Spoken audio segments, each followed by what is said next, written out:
बड़ी अपडेट हम आपको बता रहे हैं। राज्य मंत्री गिरीश महाजन ने देश से मांगी माफी, कहा कि गलती हो गई, बाबा साहब अम्बेडकर का नाम नहीं लिया। यह सबसे बड़ी अपडेट हम आपको बता रहे हैं। बड़ी जानकारी आपके साथ मौजूद है। आपको बताएं तो नासिक के अंदर आज राज्य मंत्री गिरीश महाजन का कार्यक्रम था। वो वहां पर गणतंत्र दिवस के ऊपर संबोधित कर रहे थे, लेकिन बाबा साहब अम्बेडकर का नाम नहीं लिया।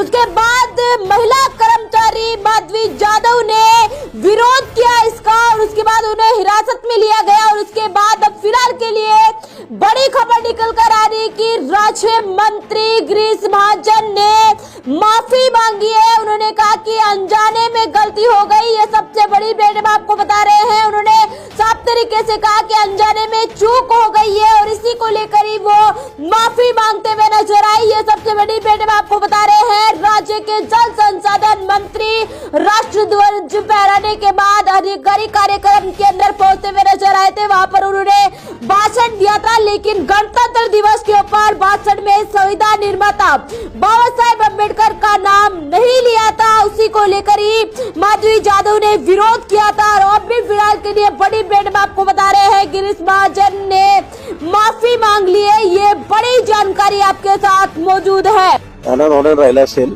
असं नाहीये, माझा कुठलाही हेतू नव्हता, कुठलाही माझा तसा हेतू नव्हता. आणि त्याच्यामध्ये फक्त मी घोषणा दिल्या, भारत माता की जय, वंदे मातरम, शिवाजी महाराज की जय. बरोबर आहे, पण तसं काही असेल तर अनावरण झालं असेल. त्यामुळे माझा त्यामागे कुठे काही मुद्दाम नाव डावलण्याचा वगैरे हेतू नाही. आणि मला वाटतं प्रत्येक वेळेला आपण दरवर्षी भाषण देतो, तपासून बघा, त्यावेळेला असं काही होत नाही. यावेळेला त्यांना काही वाटत असेल तर माझी दिलगिरी व्यक्त करतो मी. बाबासाहेबांचं नाव आहे, जो संविधानाला कारणीभूत आहे, त्याला तुम्ही संपवायला निघाले. पालकमंत्र्यांची फार मोठी चूक आहे मॅडम, माफी मागणार नाही, पण पालकमंत्र्यांची पत्रात घ्यावी.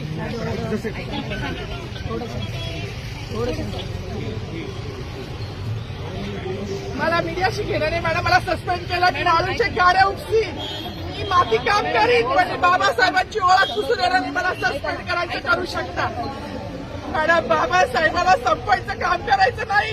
26 जानेवारी 15 ऑगस्ट मध्ये मी नाही मानत, पण लोकशाही मॅडम, तुम्ही सुद्धा संविधानामुळे आहात. पालकमंत्री सुद्धा पालकमंत्री संविधानामुळे आहे. कोणताही जाती भेट नाही, सगळी समानता दिलेली आहे. बाबासाहेबांचं नाव आता तरी भाषणात येईल, मग तरी भाषणात येईल. ज्या लोक संविधानाला, लोकशाहीला कारणीभूत नाही, त्यांची नावं वारंवार घेतली गेली.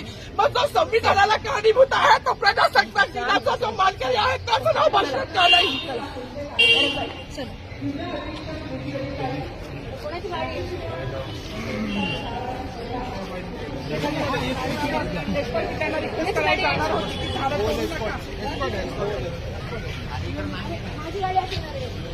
साधारणतः थोडी